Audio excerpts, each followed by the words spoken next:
Hello, I'm Tamara Banks, and welcome to Denver Decides. This community partnership is dedicated to accessible and transparent elections. The partnership includes the League of Women Voters of Denver, Interneighborhood Cooperation, Historic Denver, and is presented by Denver 8 TV. Today we're presenting a candidate forum in anticipation of the municipal election coming up on Tuesday, May 7th. Among other offices, this election includes the candidates vying to be Denver's next clerk and recorder. Our format is a fairly standard one. The candidates will have timed opening and closing statements. The opening statements will be followed by rounds of questions that have been submitted by the organizers of the forum and possibly from you in the audience. Since we do have a time limit, we may not be able to get to all of the submitted questions. All of the candidates will answer all of the questions, and all of their responses will be timed. Our timers are out front where our candidates can see them clearly. So let's begin by meeting the candidates vying to serve as Denver's clerk and recorder. The candidates are seated left to right, facing the audience in the order that their names will appear on the May ballot. So please hold your applause until after all of the candidates have been introduced. On my direct left my left is Peg Pearl. And next to Peg is Paul Lopez. Now let's give our candidates a big round of applause. Thank you. Thank you. We'll begin with 1-minute opening statements from each of our two candidates. We'll proceed in ballot order with these statements. So, once again, at my left is Peg. You will have 1 minute for your opening statement. Thank you, and thank you for having us here tonight. My name is Peg Pearl, and I'm running for Denver Clerk and Recorder because I've spent my whole career working to make government more open and accountable for all of us, not just the wealthy and well-connected. I've also been a mom, working, juggling, having my toddler with me while I waited in line for 3 hours to vote, hoping my boss wouldn't be too mad that I was late to work. And I've also been an unemployed Denver resident, feeling really frustrated when I couldn't find the services and information that I needed from our government websites at the state and local level. I've been working as a public interest attorney, fighting for expanded voting rights, access to public records, and a lot of the things you'll hear about the clerk doing at the Denver level tonight. I'm excited to be here and talk with you about the specifics and about how we can improve our democracy and city government here together. Thank you. Thank you. Now we'll hear from Paul Lopez. Thank you, and thank you for having me here. I'm Councilman Paul Lopez. I've had the honor to represent Council District 3 in West Denver for the last 12 years. I had the honor to actually work in the neighborhood for the last 11, going door to door, doing community organizing, making sure people have a voice in the neighborhood, no matter what zip code you live in. There's three things. One, I want to make sure that everybody, no matter your neighborhood, no matter what your last name is, no matter where you're from, everybody has access to vote, and everybody should be able to vote. The second thing is I want to make sure that our records are accessible to everybody online, from city contracts to your property deeds to licenses. I want to make sure that that is accessible online on our website. And three, the final thing, I want to make sure that people who are facing foreclosure, as our public trustees office, that they can stay in their homes. They don't have to leave, that they have access to information. I want to make sure we arm folks with the access to information that they need to make the right decision. Thank you. All right, thank you. And I do want to mention that there is a third candidate on the ballot, Sarah McCarthy, who was invited, and she's not at the forum this evening. So moving on with our first question for our candidates, and you'll have 1 minute to answer. So we'll begin with you, Paul. The first question is, some people ask, what is an acceptable form of identification for voters or those wanting to vote? Well, I mean, that's a huge question, and there's a lot of debate on the federal level. You see a lot of the folks on the federal level trying to make sure that folks have some kind of verifiable ID. If you can prove who you are, you don't require an ID to vote. If you can prove who you are, you're on our voter rolls. If you're a registered voter, then you're able to vote. I think that's important for us. If once you start going down the rabbit hole of making sure that there's an ID, that becomes really sketchy, and it becomes an issue for a lot of people. Most recently, if you looked at what happened in places like South Dakota, they were asking people who lived on the reservations for IDs, and not a lot of folks have access to birth certificates and things like that, and it's so critical. When the voter ID laws are brought up on federal level and the state level, they're usually brought up to take away your vote, to put another block from your access to vote. We don't want to do that. Thank you. Peg, same question. Thank you. So as one of my jobs here in Colorado, I've had the privilege of being able to work on our voting rights laws and have been part of the team who wrote our modern election system here in Colorado. And we've been able to do a leading job in the nation of balancing the security of our election and our voter rolls with accessibility and high voter turnout. And one of the things that we've done is we do have in state law, which applies to our Denver elections as well, ID requirements, but it's a list of about 17 acceptable IDs, not one single ID that maybe everybody in every community doesn't have access to. But we do have identification that's required in some form. It might be a utility bill to make sure that we know what address you're voting at. And so you get that the ballot for the proper districts of the people that you need to vote for where you live. So we have a list of 17 different types of things that people can bring to the polls with them if they need to be able to vote. And it's a great way to balance security with accessibility. I think that we need to be just keeping the system that we have right now. Thank you. Okay, next round of questions, and this time, Peg, we'll start with you. What are your top priorities for the office, and how would you integrate them in your first 100 days? Great. Thanks for the question. So the first 100 days, well, my main goal for the office is to integrate all of the services that the clerk does to be a more holistic approach to connecting people to government. The clerk is an independent elected official separate from the mayor and city council, just because they're there to connect people, not just on election day when you're voting, but every other day that you need a service or information, public records, everything the clerk does. So I'd like to make sure that all of our services across the board are more integrated. That means our website, the different things that we do need to be more linked together so that you have the information of the different things we do. You can look up your city council official and see campaign finance records, lobbyist records, financial disclosures, gift reports, all in the same place when you look up your city council person, instead of right now where they're scattered in 4 different parts of the clerk's office. That makes it more accessible for you to be able to see the information and join in. And just putting the information that we have even listed online so you know what the options are. Thank you. Thank you. Paul? Well, there's 3 things I think that we have to do. One is every time that there's an election, there's a transition in leadership. We have an elections director position that needs to be filled. That's number 1. 2, we have a deputy elections director that needs to be filled. We have to make sure that we have all the tools and all the people there necessary so that we can run a good shop, that we can continue to build on the work and the foundation that the 53 employees of that clerk's office have been doing for decades. And they've done great work. So that's one of the first things, is making sure that. Second is that there are some critical policy decisions that need to be made around public finance. Those policy decisions need to be made. Second, we have to have a budget that's going to have to increase so that we have the FTE to implement that system, so that the public finance system is running smoothly. And the second part of that is we have to make sure that we have a software upgrade and system upgrade to support that. I have 12 years experience in the city, and I'll use that. Thank you. No one can see the big pink stop sign up here except me.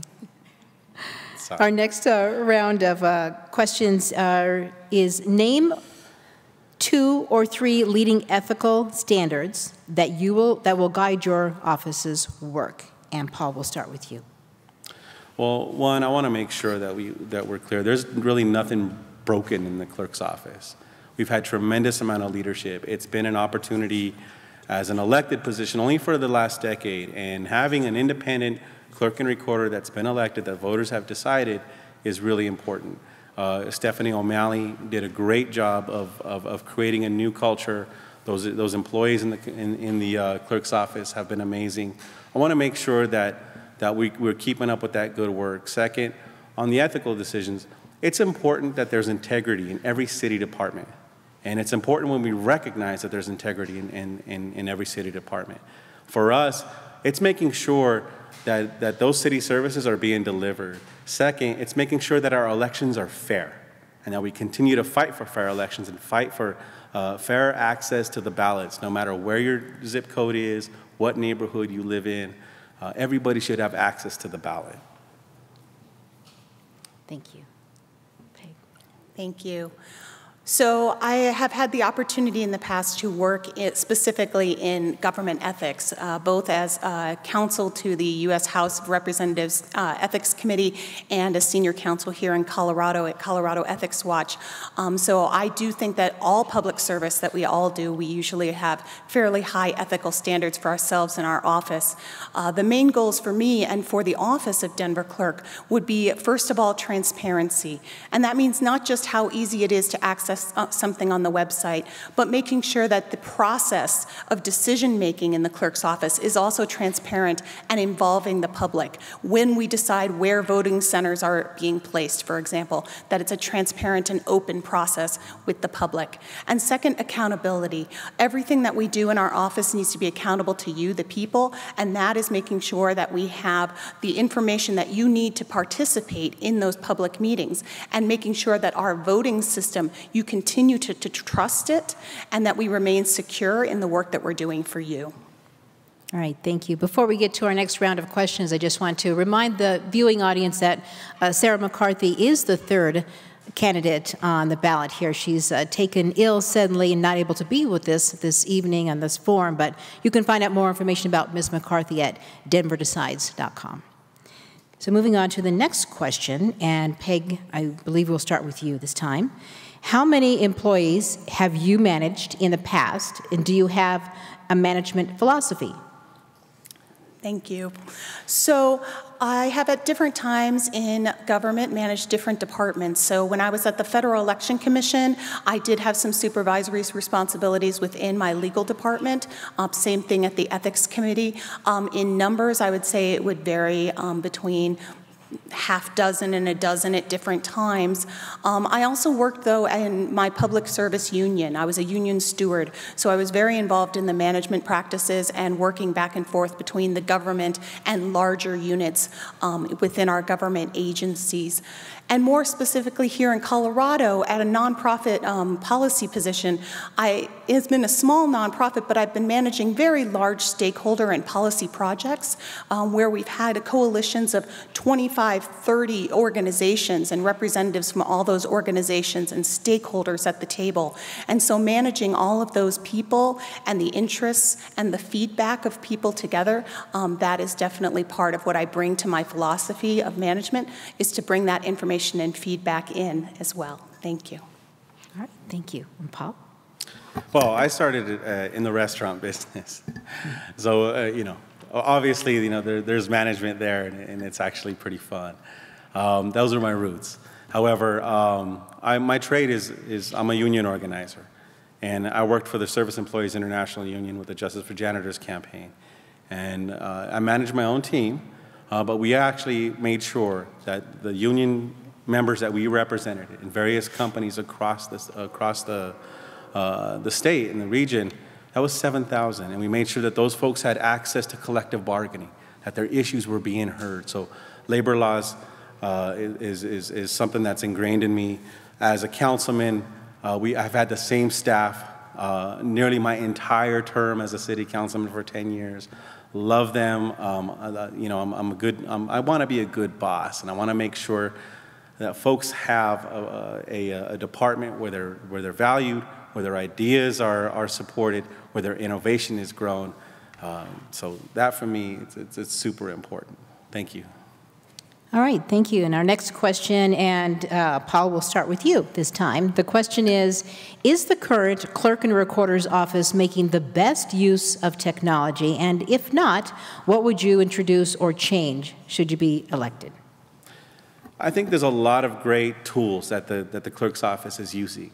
I think there's some little tweaks that we have to do. Like I said, nothing in the clerk's office is broken. I think we have to have access to those city contracts. That's one thing that we don't have access to as public records. You have to call in. I want to make sure that they're clicks away. Those contracts represent our city dollars. What we don't have and what we need is people power, especially for our elections. I want to make sure that we're going door to door, not just relying on the text messages that we get on where our ballot's at and when it's turned in, but actually putting people on the ground, knocking on doors, having aggressive outreach so that everybody can participate in our elections in multiple languages. I think that's what's key. That's what's missing, and I think that's that next level where we could take it. And I'm uniquely suited as a former community organizer and as a councilman for the last 12 years to be able to engage folks in their neighborhoods, turn out the vote. All right, thank you. Peg, same question. Great. So the current Denver clerk has done a great job over the last 8 years in modernizing a lot of things in the office. A couple places where I see we can build on that foundation and improve is that different technology that is used in different divisions of the clerk's office doesn't communicate with each other. So this is why you have the problem that you can't search across the databases at the same time when you want information that's all within the same clerk's office. So I think we need to do a better job of integrating those systems as we improve them, and they'll be able to talk to each other a little better, and then you will be able to access the information better. I think there's also things we can do in the voting space to stay ahead. We want to make sure that we're staying ahead in terms of security and technology, and that's a lot of work with keeping up with the NSA and other types of security professionals, but also things like this. I want to make sure that every voter can check on their phone to see how long the wait times are at different vote centers before they head out. If Google Maps can tell you the shortest way to get somewhere, we can tell you the shortest line for voting. So that's a type of new technology we can add in as well. All right, next question, and Peg, we'll start with you. What, if any, city charter changes do you believe should be considered to improve the functions of the clerk and recorder? Great. Well, we just had a couple. So last fall, the voters approved a charter change to add a couple of new appointees within the clerk's office, which will allow some restructuring and reorganization, which I am looking forward to for breaking down the silos between the divisions of the appointed officials. The things that I would look at possibly are a little bit in our election sphere and in government ethics. So in elections, we do have a big turnout gap between our fall elections and our municipal elections. We had 75% of Denver voters vote last fall, and we average around 30% in our city elections. And I think it's worth taking a look at seeing if the timing and the structure around our municipal elections has an impact on that. That would require a charter change if we decide to make those changes. And around government ethics, we have a lot of information like financial disclosures and gifts that are required to be reported through the clerk's office, and then the Board of Ethics has a separate type of independent responsibility to review them. I think those two agencies need to work better together, and that I think requires a charter. Thank you. Thank you. The good thing about our government is that there are ordinances and there are charter, and there are provisions in the charter. Charter is permanent. Ordinances are very nimble and they move with the times. A few things I would recommend to the City Council, because we won't be able to actually put anything on the ballot or create policy on a legislative level. That's the City Council. For us, I think it's important that we have staggered terms for all elected officials, because you lose all that memory over time. Second, FTE, the budget in the clerk's office should always remain in ordinance, because you never know when we're going to have another recession. In terms of how we vote and when, I think it's going to be a great conversation to have in Denver. And I've been hearing people talking about, well, do we continue to have a low voter, 28% turnout in Denver in May elections, or do we move it in November where there's 75% turnout? We have to have conversations before we make those decisions. I was a part of making ordinances that actually brought people to the ballot that are Spanish speakers, so thank you. Moving on to the next question. And Paul, we'll start with you. Denver voters have seen changes over several voting cycles, like the use of voting centers, combining mail and polling place voting, etc. How would you apply those lessons learned from those changes going forward? Yeah. Well, we have to have multiple ways that people can vote. The good thing is that the ballots are mailed to you, but you can still vote in person. One, we have voting centers that are located throughout our city, but those are few and far between, if I may be quite honest. They are very expensive to operate, and they require a lot of people power. We have election boxes, and election boxes can be placed all over. And I want to make sure that these election boxes cost about $3,600 a box, and we can place them in areas that people commonly congregate: grocery stores, libraries, rec centers. We can put them all over. That way folks have access. They don't have to wait in lines at voting centers, although it's an additional tool. So it's not either or. It's additional tools like that for us to be able to use. Thank you. Same question, Peg? Thanks. What was really important to us as the team putting together our modern elections law, that we do have the all options, the mail ballots and the vote centers. And that was something we pioneered in Colorado and has really put us first in the nation. I would definitely continue that process, and I think it is definitely a unique process that works well here. I think what I've learned is every year since we passed that law, I've spent Election Day and the time around Election Day, not just at the vote centers where people are voting, but also troubleshooting at the ballot processing center, because the clerk is in charge for counting those ballots and tracking those ballots and doing the audits and the work after the election as well. So there's a lot of steps in this process which we're learning every time we do an election. So I'd want to keep taking that information. Each time I've learned something new, and we've helped apply it to change to the next election. I think specifically with our vote centers, we can get better with our communities, because we're learning that people now are moving away from voting near home. They're voting near work or near school or along their commute pattern, and that's what we need to move with the times. Okay, thank you. Now we're moving on to the next round, which is where the candidates can ask each other a question. So you'll each be able to ask a question of your opponent, and the opponent will have 1 minute to answer. So we'll start in ballot order. So Peg, you may ask Paul a question, and Paul, you have 1 minute to answer. Great. Thank you. So, Paul, you've talked about tonight and other times of your proposed idea to go and do more door-to-door door knocking, and you know how difficult that can be to talk with people and get them to turn out and register to vote while meeting them at the doors. So what is your plan for the cost and staff time and logistics needed to scale that up to a citywide canvassing program, and possibly rotating it all year long as people move in and out of the city and across town? Thank you. I really appreciate that, Peg. This is important for me. It's important because I think it's critical for us not just to be able to use the tools that we've had in technology, our phones, get the mail ballots in. We have a huge disparity in this city of where people vote and where they don't, and you see it. Chances are, if you live next to a grocery store and park space and have access to rec centers, you live in an area that votes. If you don't, it's typically an area that doesn't turn out.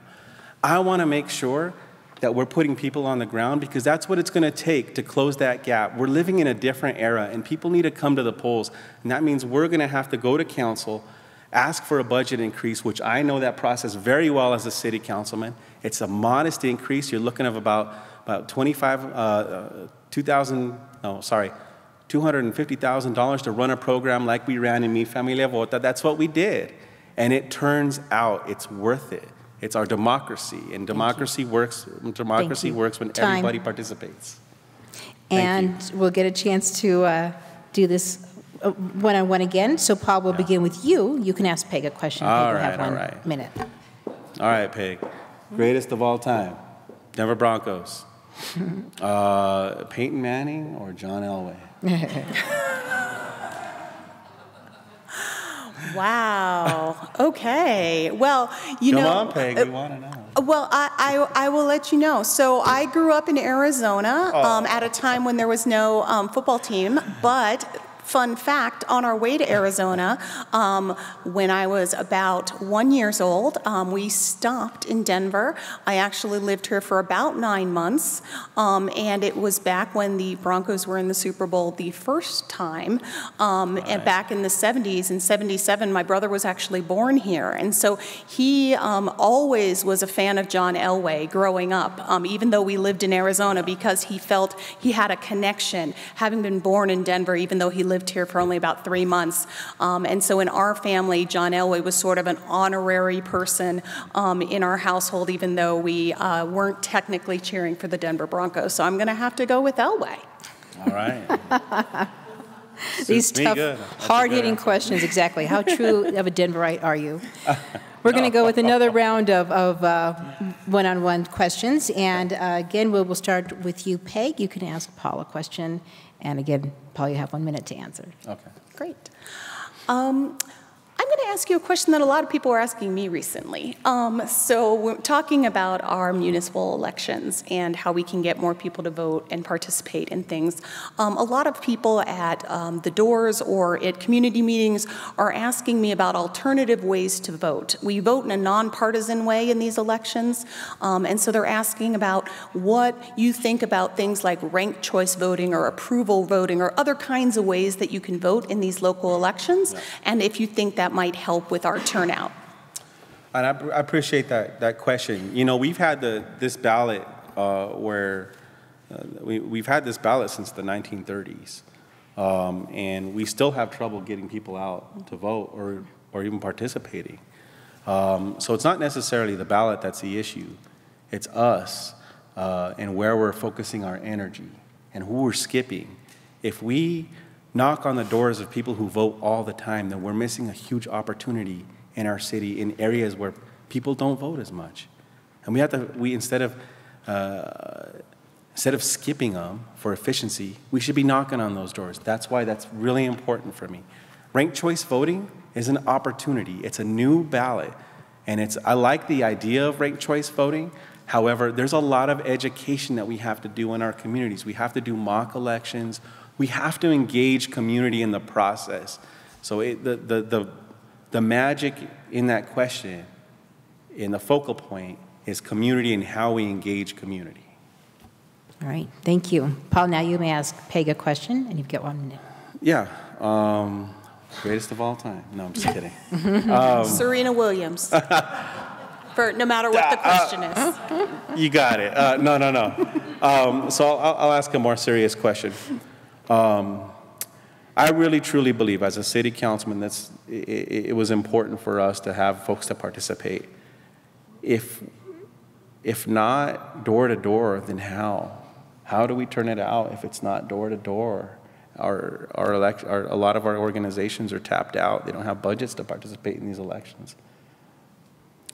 No, it's a great question, and I worry about the same thing. I mean, we have 75% of our voting eligible population registered to vote, but that means we have 25% that are not.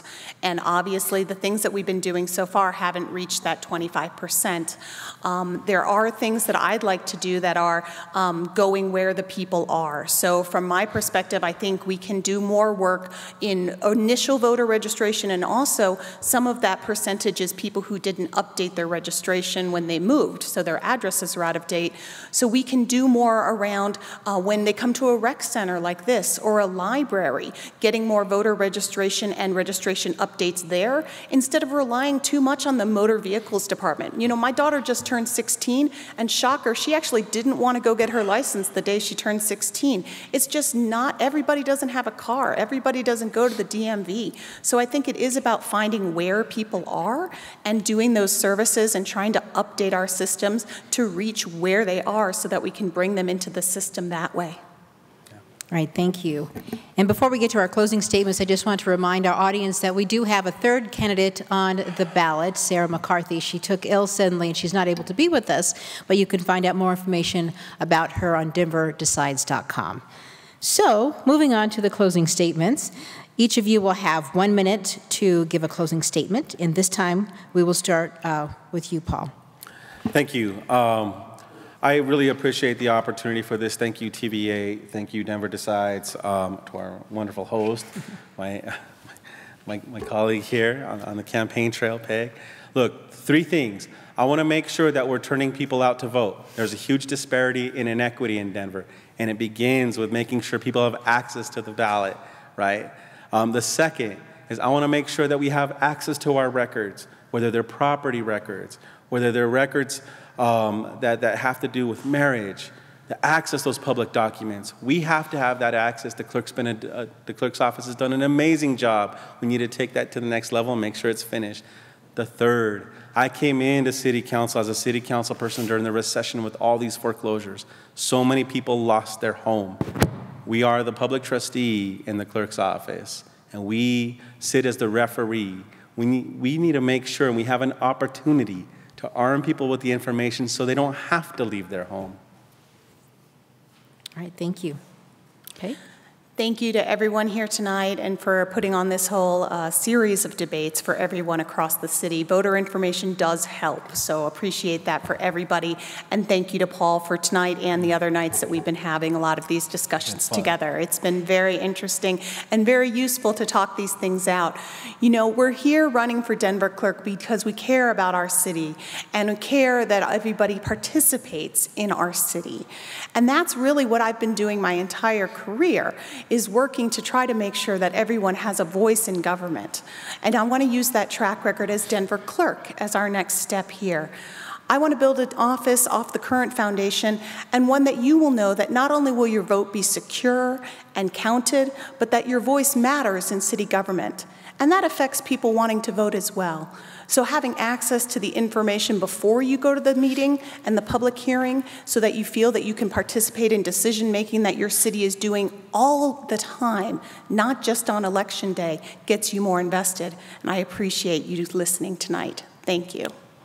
All right, let's give our candidates a big round of applause. Well done. Thank you so much for being here. And thanks to all of you out there and our Denver Decides partners, which include Inter-Neighborhood Cooperation, the League of Women Voters of Denver, and Historic Denver. Denver Decides is presented by Denver 8 TV. We hope we've given you a fair look at each of the candidates for the Denver's city's clerk and recorder.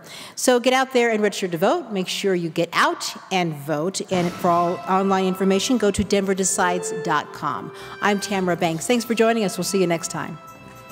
Thank you.